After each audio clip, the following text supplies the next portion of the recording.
فاصلے کبھی بھی رشتے الگ نہیں کرتے اور نزدیکیاں کبھی بھی رشتے نہیں نبھاتی۔ اپنے بیوی بچوں کو کبھی بھی اپنے اوپر اتنا حاوی نہ ہونے دے کہ وہ یہ فیصلہ کرے کہ آپ کو اپنے بہن بھائیوں سے ملنا چاہیے یا نہیں۔ خوبصورت ہونا اہم نہیں بلکہ اہم ہونا خوبصورت ہے۔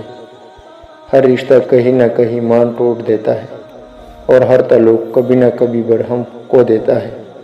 یہ صرف اللہ تعالیٰ کی ذات ہے کہ جس کا آسرا ہمیشہ قائم رہتا ہے۔ آپ رب سے محبت کرتے ہیں تو وہ آپ کے دل میں صرف اپنے لوگوں کو بسنے دیتا ہے جو آپ کی محبت کے اہل ہوتے ہیں۔ اپنے وہ نہیں ہوتے جو آپ کی غلطیوں اور عزتوں کا تماشا بنائے کہ اپنے وہ ہوتے ہیں جو آپ کی غلطیوں پر پیار، مان، بھروسے، احترام اور ادب کا پردہ ڈالے۔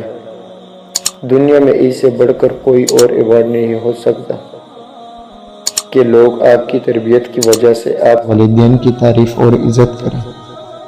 دل کے اچھے ہونے سے پہلے آپ کو زبان کا اچھا ہونا ضروری ہے، کیونکہ لوگوں کا پہلے آپ کی زبان سے واسطہ پڑتا ہے۔ دل تک تو کچھ خاص لوگ ہی پہنچتے ہیں۔ ماؤں کی جانماز پر کی جانے والی دعاؤں نے ہمیں کیسی کیسی بلاؤں سے بچایا ہوا ہے، اس کا علم سوائے اللہ کی کسی کو نہیں۔ معاف بار بار کرو لیکن اعتبار ایک بار کرو۔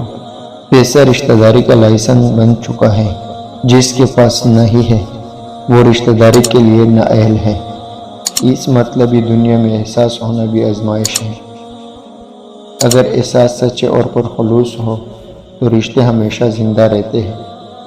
زندگی بڑی عجیب ہے، کبھی گلزار سے کبھی بیزار سے۔ زندگی کبھی آسان نہیں ہوتی۔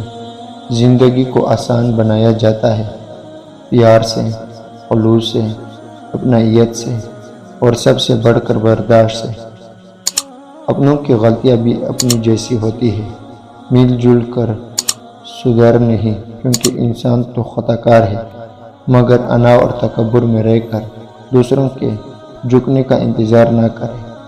رشتوں کی بقا کا راز یہی ہے۔ عورت یہ بات برداشت ہی نہیں کر سکتی کہ جس مرد سے وہ محبت کرے اس مرد کے دل میں کسی اور کی گنجائش ہو۔ اپنا زخم اس کو مت دکھاؤ جس کے پاس مرہم نہ ہو۔ وہ مرجھائے یا مر جایا سا رہنے لگے گا اور آپ کو بھی عجیب سی بے چینی محسوس ہوگی۔